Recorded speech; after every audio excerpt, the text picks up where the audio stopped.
Hi guys, and welcome to today's task. For today's task, we are going to be laying the subfloor in this room, and I'm going to show you all the little steps on how to do that. But first, I want to give you an update on where we are with the house project. So we have gotten all of the hard plumbing put into this master bathroom already, which is why we are ready to put the subflooring down. All of our windows have been cut out for egress, and if you have not checked out that video already, I will link it down below. But that prep work is done, and so now we are ready to start framing this basement in the next coming weeks as well. So stay tuned for those videos. That's going to be awesome. But let's get back to today's task. One exciting update for today's task is that these hats are now available to purchase. I do have a limited quantity, so if you want to purchase one, they are $35, which does include shipping to your home. Just email mytodaystask@gmail.com and I'll send one to you. They are first come, first serve, so whoever gets to them first gets them, and I will let you know. Our floorboards are going to cover the floor from the back of the addition to this home all the way into the original section of this home. We want to make sure this part of the floor is level, and I took that up so that we could span this gap a little bit better and not have a blunt edge where they all ended. And in order to do that, I had to really kind of map out where these need to start and where they need to sit. Normally when you're putting floorboards down on top of floor joists, you just go to a corner of the house, make sure it's square, and then start laying it and go from there, and you just work it back and forth all the way. But we couldn't do it that way. So I really wanted to make sure a full board spans this gap at each spot. We have probably 3 boards that will go there, and I want as much coverage as possible. So that's why we're gonna work our way into that corner, and then we'll work our way out from there. If that ends up being a half board, that's okay. In order to lay floorboards, you have to be laying them on floor joists. You can't just slap them up to anything, or else they won't stick because there's nothing to nail in. So they've got to go into your floor joist. Your floor joists are going to be set up as a 16 on center, most likely. It's probably the most common that you'll find, so I'm just gonna kind of teach you that, but your boards are designated to show that. If you take your measuring tape and put it on one end of the board and come across, you will notice that we have a line at 16 on center. There's a green line. At 32 on center. At 48. At 64. 80. And 96. These green markers are to tell you where your floor joists are underneath you, so you don't have as much guesswork. Now, that's most likely how you will do that if you've got good construction. This addition was put on a long time ago. I don't think anything was done too much to code. I mean, it was, but it wasn't. But they weren't square, they weren't true about things. They really just kind of slapped it together. And because of it, my floor joists do this. So I'm gonna have to just kind of follow them and snake them. That is what it is. But if you're putting in new construction or remodeling something, most likely the floor joists are stacked really, really well. So you'll just follow these marker guides and make sure they land on a floor joist. Now, you are gonna have an odd length somewhere. Most houses aren't built with perfectly square dimensions and landing on 8-foot increments. They could end up with small increments somewhere else. So you will have to rip one down or cut one down or do whatever to make it fit. You have to make sure when you put your floorboards down that they are straddling this floor joist. Now, I've given myself a wider platform here, so it makes it really, really easy, but I still want to try and sink my nails into the original floor joist, which is down here. So you always have to make your cuts, whatever they may be, land on a joist. And another tip, they will always run perpendicular. The joists will want to wobble and move and do whatever if you just leave them. But when you put these boards on perpendicular to them, that's 8 feet that you've just connected and kind of bound together. It locks them in place and holds them steady. And if you've ever been in a house that's just been framed but there's no outside sheeting on, you can take the walls and almost rack them back and forth. It's the outside sheeting that's spanning these floor joists and tying them together that gets that racking really, really strong, and it really stabilizes everything. So when you do it, you've got to make sure you're doing it perpendicular to it. If you're just doing a small patch job or something, it's not going to really matter. But if you're putting a full sheet down, you need to make sure it's going perpendicular to it. These boards, technically, when I come into here, will not be going perpendicular to the joist. They will actually be running parallel with them. But because I already have flooring underneath that's running perpendicular, it's just going to kind of create that weave effect. And I think it'll really bind everything together. In here, I'm not so much worried. I'm just trying to bring the level of the floor up. But in here, I'm trying to secure, strengthen, and enforce a good, solid subfloor. I know I'm gonna start with this board right here. I kind of mapped it out already. We're just gonna go that way, and we're good that way. So I want to start laying this board here, just because I feel like that's gonna take care of my issues.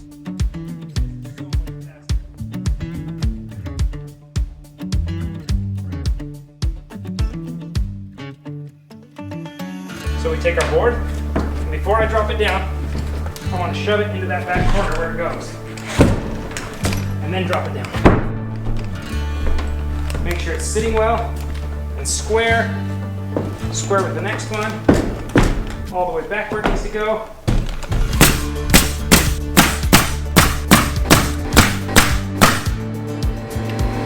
I'm gonna give you a little tool tip. If you look right here, there are multiple nails and then there's a single nail. I am stuck on the single nail setting, so I'm gonna change it to multiple nails so it'll nail faster. This gun has a built-in safety clip that you can probably just get rid of, but I keep it just so that I keep note. Because once you adjust that, once you change that adjustment, this gun will start firing completely different. And so you need to really be aware of that. It's a little more vulnerable. It's a little more vulnerable and some of its safety features have just been bypassed. It's not unsafe, you just have to be aware of how to use it now in this mode.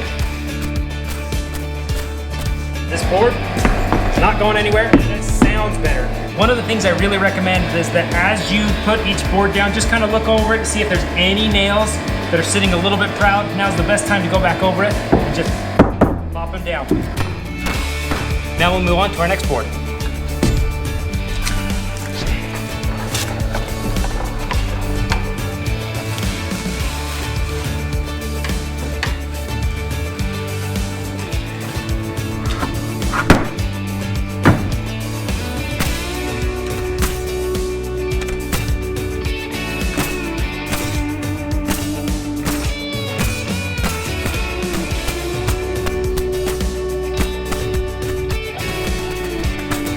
So you can hear my air compressor running really, really hard right now. Some of my nails are sticking up. It means it's not regenerating fast enough.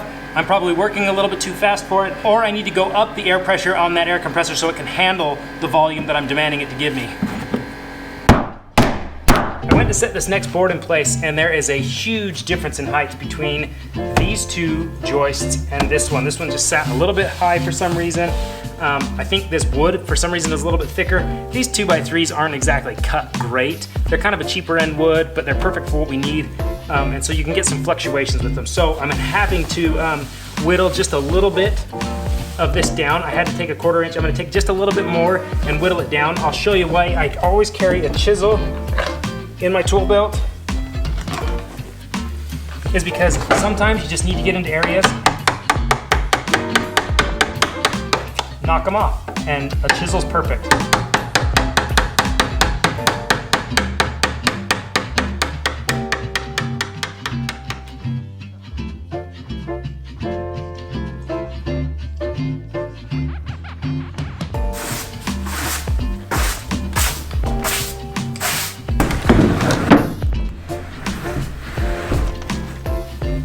That looks pretty good here, but I think I'm a little high still there. So I'm gonna try working that one down just a little bit more.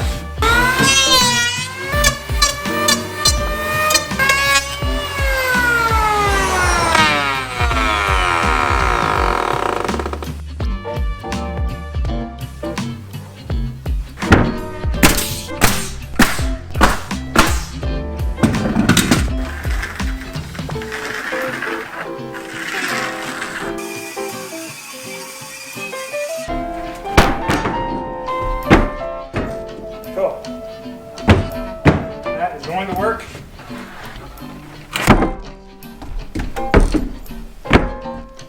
So if you've got a board that's not quite lining up but you need to get it over, you have to be careful.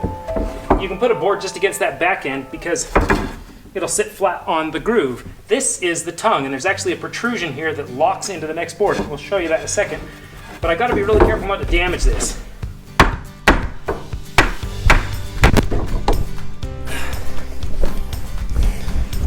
One thing to note, when you're nailing on the joint, I always try to angle into the joist a little bit, not just straight down.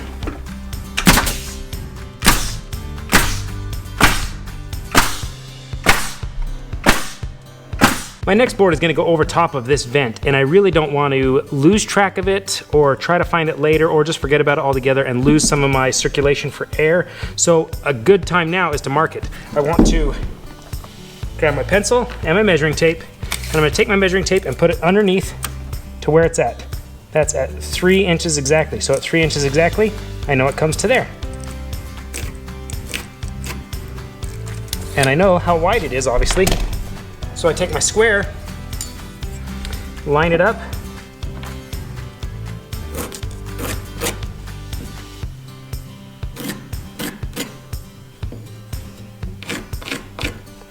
show you how we cut that out. I want to cut on the outside of all these lines just to give myself that extra little bit of space, and I'll show you how to make those plunge cuts. So you're going to take your guard and lift it up. Now I'm doing this with knowledge that my blade is all the way down, and I'm going to set my blade on it when I turn it on. Turn it on.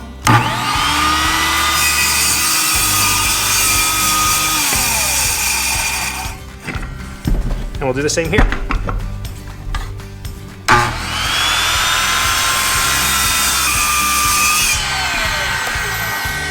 And now our vent's open, we can see it, and we can form right up to it.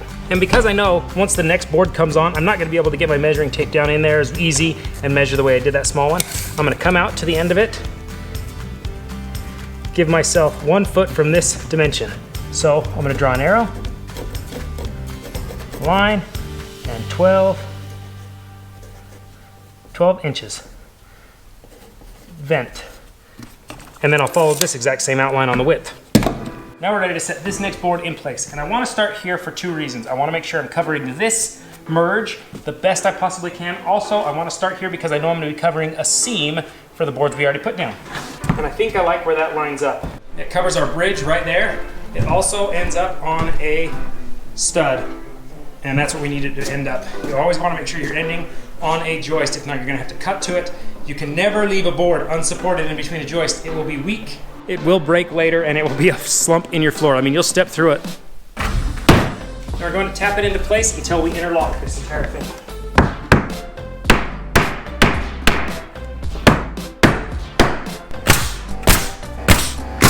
I really wanted to take this wood and just flip it up and then glue underneath and then just drop it back down. So I built me a little kind of jig, and I'll be able to just move that along as I go and put the boards against it and then drop them back over. I thought it was a cool idea and it worked really good. I thought if anybody's gonna like that, maybe Tom Silva, this house. Anything you can do to make your life work just a little bit easier. Okay, we are running into a bit of a problem here. This board kind of lines up almost all the way with the floor joist. There's a little bit to hang there, but not a ton. So I really could use that, but I don't really want to. And that board overhangs by a lot. I knew I'd have to cut a certain point of this off back there, but I'm just gonna do it right here instead. And I'm gonna show you guys a cool trick. First, grab your scrap piece of wood.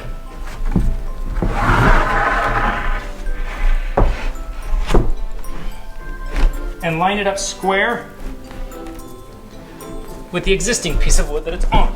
So I know it's gonna be square to there. And I don't want it to go anywhere when I cut it, so I am going to take it and screw it down just for right now in a couple spots so that it stays strong. We'll go ahead and remove those when we're done. Now I've gone ahead and set the depth of my saw to double the thickness of this. This is 3/4 inch, so I went to 1.5 inches, and I gave it just a little bit extra as well. It'll cut into that bottom board, but that won't hurt anything. Now I need to give myself good square lines, and I'm gonna go straight down the center of this floor joist. And we'll cut right on that one. I only need to fill a gap between this joist and this joist. So I really only need to cut here, but I don't like the idea of that small piece just being hung on those edges. I can make it a little bit stronger right here, and this will give me a better piece to work with to span other joists later on. So I'm gonna come back one more joist. Here's the critical thing. You have to cut this in order. If I cut this one first, this is gonna be loosey-goosey. I've just undid everything, so I wanna work from this way back. So we'll cut this one first. And just like before I showed you, do a plunge cut, plug it in.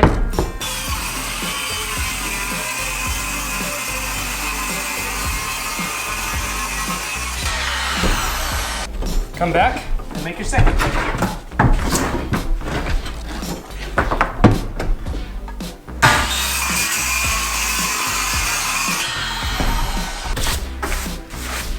Unscrew this piece. Get rid of that scrap. This is our good piece going in there. And that piece comes out. Oh, we got a nail in there.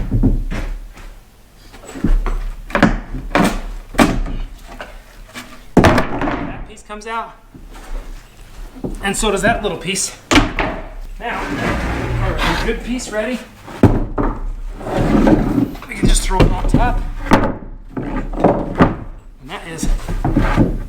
glove. There you go. That's how you can cut in an easy piece to fit perfectly each time. Is just cut each piece at the same time. That way you're not trying to guess measurements and whatnot. It'll be square and perfect to whatever you're putting it into.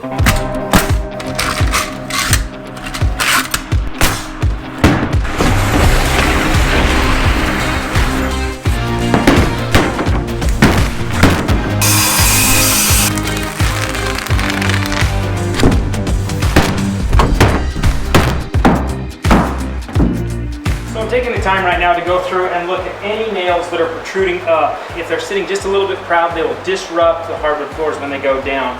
But other than that, that is how you lay subflooring. That's how you align it with your joists, and that's how you stagger the joints so that they don't line up, so it makes the strongest woven canvas on top of your joist possible. I think it's a pretty simple project. It is time consuming. It is very laborsome if it's just you doing it. If there's two people, it'll speed up the process a lot more. But at the end of the day, it's doable. You just might have to use a little ingenuity and create your own little second set of hands to lean those boards against. I will say one thing that I didn't really show in the video was my air compressor that I bought probably about 6 or 7 years ago is meant for kind of finished framework. It's not really meant for framing and for aggressive nailing. And so it really had a hard time keeping up. And at one point it was keeping the nails really, really high up. So I did splurge. I did go buy a bigger air compressor because we got a lot more framing to do on this house and hopefully framing to do on projects to come. So I upgraded mine to a higher capacity. I will go over the details of that in another video, so look forward to that. If you guys liked today's video, give it a thumbs up. If you're new to the channel, subscribe. And if you want to see more of the house and stay up to date on all of the projects we're working on, hit that notification bell, and we'll see you guys next time. Bye guys. Hi guys, and welcome to today's task. Hi guys, and welcome. Hi guys, we have finally one exciting feature, and tip number 2, or not 2. Hi, well, I appreciate you returning my phone call. We actually found a different RV space and booked them already, but thank you so much for getting back with me. Me, that wasn't recording.